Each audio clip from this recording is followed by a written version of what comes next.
స్వప్న చెప్పండి. నువ్వే పెట్టావా మార్కింగ్? నేనే పెట్టినాక. బ్లౌజ్ సైజ్ ఎంత? 28. ఎలా పెట్టావు ఒకసారి నాకు చెప్తావా? ఇది బ్యాక్ పార్ట్ కట్ చేసుకొని బ్యాక్ పార్ట్లో పార్ట్ కట్ చేసి తీసి మళ్ళీ ఇది సేమ్ యాజ్ యూజువల్గా పెట్టేసి దాని సేమ్ మార్కర్ వేసేసి దాని సైజ్ నుంచి వెళ్ళి ప్రిన్స్ కట్ బ్లౌజ్ తీయాలక్క. నెక్ తీసుకున్నావు. ప్రిన్సెస్ కట్ షేప్ ఎలా తీసుకున్నావు ఇక్కడ నాకు చెప్తావా? ఈ డాట్ ఎలా తీసుకున్నావు? 28 బ్లౌజ్ కాబట్టి ఇక్కడ నుంచి ఇక్కడికి సెంటర్ ది కట్ 3 తీసుకోవాలక్క. 3 తీసుకొని కింది నుంచి 2.5 తీసుకొని మళ్ళీ మిడిల్ నుంచి వెళ్ళి ఇక్కడికి 2.5 షేప్ కి కట్ లో వెళ్ళిపోతుంది, ఫోల్డింగ్ అవుతుంది కాబట్టి ఇలా.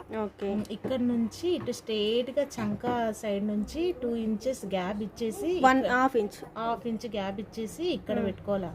ఇక్కడ పెట్టుకొని మళ్ళీ ఇక్కడ కట్టింగ్ చేసుకున్నాం కాబట్టి ఇక్కడ 1 ఇంచు ఎక్స్ట్రా తీసుకొని 28 సైజ్ బ్లౌజ్ కి పెద్ద బ్లౌజ్ అయితే 1.5 ఇంచ్ కూడా తీసుకోవచ్చు. అంతే. ఇక్కడ మనకి సైడ్ లోడింగ్ నీట్ గా వస్తుంది అనమాట. ఇక్కడనే తీసుకోవాలి, చంకకు దూరం తీయద్దు. ఇక్కడ నుంచి అక్కడ 1/2 ఇంచు ఇక్కడ 1 ఇంచు ఓన్లీ ఈ బ్లౌజ్ కి. మనం పర్సన్ చూసాము, తన చెస్ట్ కొలత అంతా మనకు తెలుసు కాబట్టి ఇది సరిపోతుందని తీసుకున్నాం. బాగా పెట్టావు స్వప్న మార్కింగ్. అయితే ఎన్ని రోజులైంది నువ్వు వచ్చి? 15 days అవుతుంది. 15 days లో నార్మల్ బ్లౌజ్ వచ్చేసిందా? వచ్చిందక్క, పర్ఫెక్ట్. ఇంకా అదేం నాకు అడిగే పని లేదు.